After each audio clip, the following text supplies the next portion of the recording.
Bonjour à tous, je vous retrouve aujourd'hui avec le bullet journal de mars qui est, mais franchement, complètement raté. Honnêtement, je pense que c'est un des thèmes les plus moches que j'ai fait dans mon bullet journal, au moins depuis que je fais des vidéos sur YouTube et peut-être même depuis que je fais du bullet journal tout court.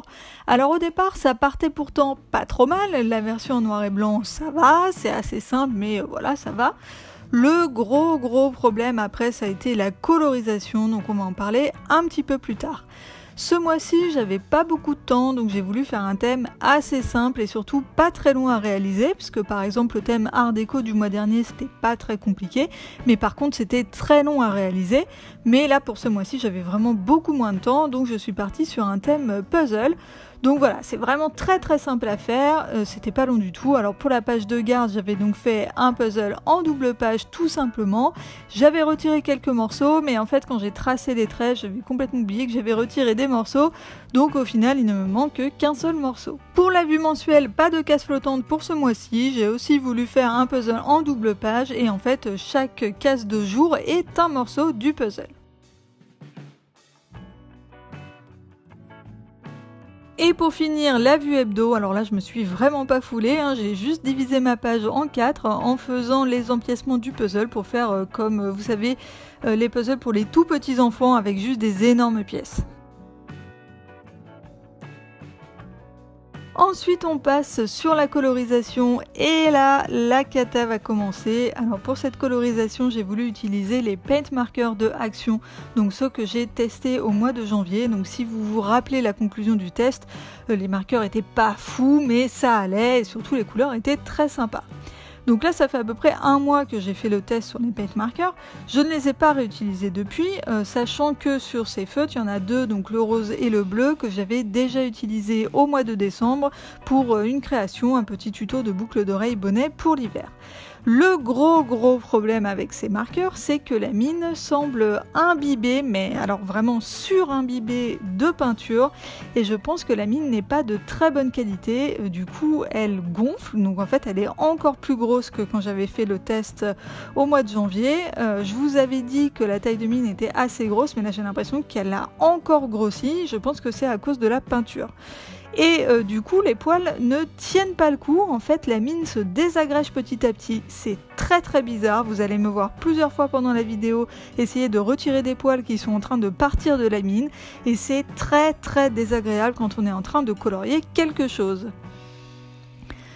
Et pour les deux feutres rose et bleu que j'avais déjà ouverts donc il y a plus longtemps, vous allez voir qu'ils vont mourir pendant la vidéo. Donc le rose très rapidement, en fait dès que je l'ai utilisé j'ai senti que vraiment c'était la fin.